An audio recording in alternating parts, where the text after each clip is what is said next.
Hello my YouTube family and my friends. तो मेरा नाम है पूजा और मेरे यूट्यूब चैनल में आप सभी का स्वागत है। तो फ्रेंड्स, आज हम जानेंगे संज्ञा के बारे में कि संज्ञा किसे कहते हैं और इसके क्या क्या भेद होते हैं, जो कि सभी एग्ज़ाम के लिए बहुत ही इम्पोर्टेंट होते हैं। तो चलिए शुरू करते हैं। संज्ञा संज्ञा का शाब्दिक अर्थ है सम प्लस ज्ञा, यानी कि संज्ञा जो है इसमें दो शब्दों से मिलकर बना है सम प्लस ज्ञा, अर्थात सम्यक ज्ञान कराने वाला। कौन सा ज्ञान कराने वाला? सम्यक ज्ञान कराने वाला। अतः किसी भी वस्तु, व्यक्ति, गुण, भाव, स्थिति का परिचय कराने वाले शब्द को संज्ञा कहते हैं। अर्थात हम कह सकते हैं कि किसी भी व्यक्ति, वस्तु, स्थिति या गुण के नाम को संज्ञा कहते हैं। आइए नेक्स्ट हम जानते हैं संज्ञा के महत्व। तो संज्ञा शब्द के बिना भाषा बन ही नहीं सकती। जब हम कोई भी बात कहते हैं, करते हैं, पूछते हैं तो अनजाने में संज्ञा शब्द का ही प्रयोग करते हैं। जैसे उदाहरण देखते हैं इसके कि महेश कोलकाता में निवास करता है। तो ये क्या है? ये भी हमें संज्ञा से परिचय करा रहा है। गाय एक उपयोगी पशु है, ये भी हमें संज्ञा से परिचय करा रहा है।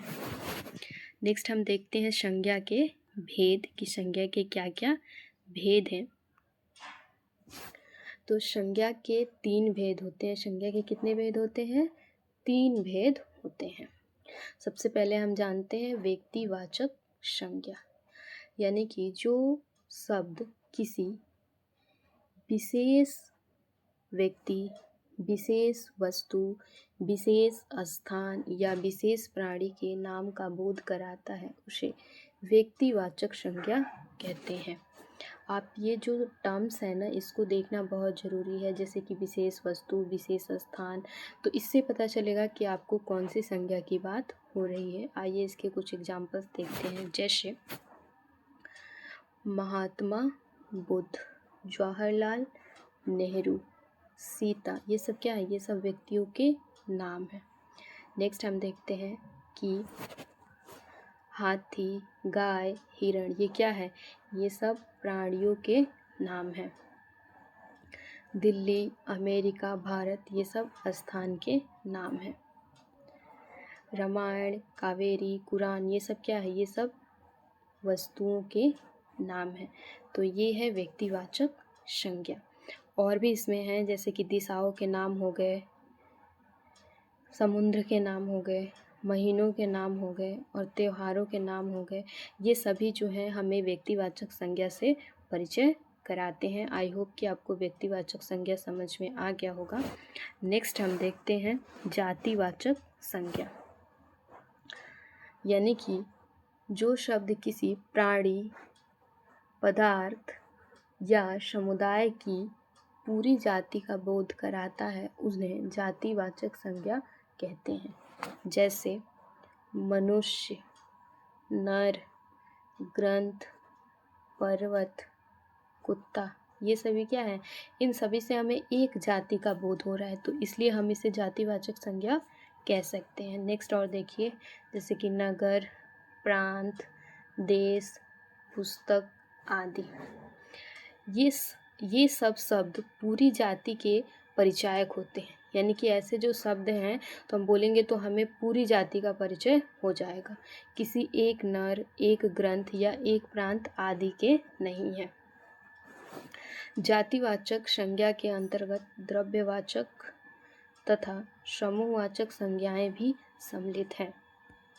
आइए देखते हैं कि द्रव्यवाचक संज्ञा किसे कहते हैं और समूहवाचक संज्ञा किसे कहते हैं। द्रव्यवाचक संज्ञा किसी पदार्थ या द्रव्य का बोध कराने वाले शब्द को द्रव्यवाचक संज्ञा कहते हैं। उदाहरण जैसे कि सोना, चांदी, ऊन, तांबा आदि, ये क्या है? ये द्रव्यवाचक संज्ञा है। समूहवाचक संज्ञा यानी कि जिस शब्द से किसी विशेष किसी समूह या समुदाय का ज्ञान होता है उसे समूहवाचक संज्ञा कहते हैं। यहाँ पे ध्यान दीजिए कि किसी समूह या समुदाय, जब इसका ज्ञान हमें होगा तो हम उसको समूहवाचक संज्ञा कहेंगे। जैसे सेना, कक्षा, परिवार, झुंड, जुलूस आदि। ये सभी क्या है? ये सभी आपके समूहवाचक संज्ञा के उदाहरण हैं। नेक्स्ट हम देखते हैं भाववाचक संज्ञा, यानी कि किसी गुण, दशा, कार्य, भाव या स्वभाव का बोध कराने वाले शब्द को भाववाचक संज्ञा कहते हैं। ये शब्द ये आपको देखना आने वाले, तभी आप संज्ञा से परिचित हो सकेंगे कि कौन सी संज्ञा की यहाँ पे बात हो रही है। जैसे एग्जाम्पल्स देखते हैं इसके, जैसे कि इसके गुण देखिए, गुण और दोष। तो जैसे कि चौड़ाई, लंबाई, सुंदरता, चतुराई, ये क्या है? ये किसी के गुण भी हुए और किसी के, मतलब दोष तो इसमें नहीं दिया है, दोष आप इसके और भी लिख सकते हैं। जैसे कि दशा में आते हैं हम, तो बुढ़ापा, प्यास, बचपन, ये सभी क्या है? ये सभी दशा है, एक न एक दिन सभी का आना है। भाव में देखते हैं हम आशा, स्वार्थ, शत्रुता, क्रोध, शांति, मित्रता। कार्य में देखते हैं तो सहायता, प्रसन्नता, सलाह आदि।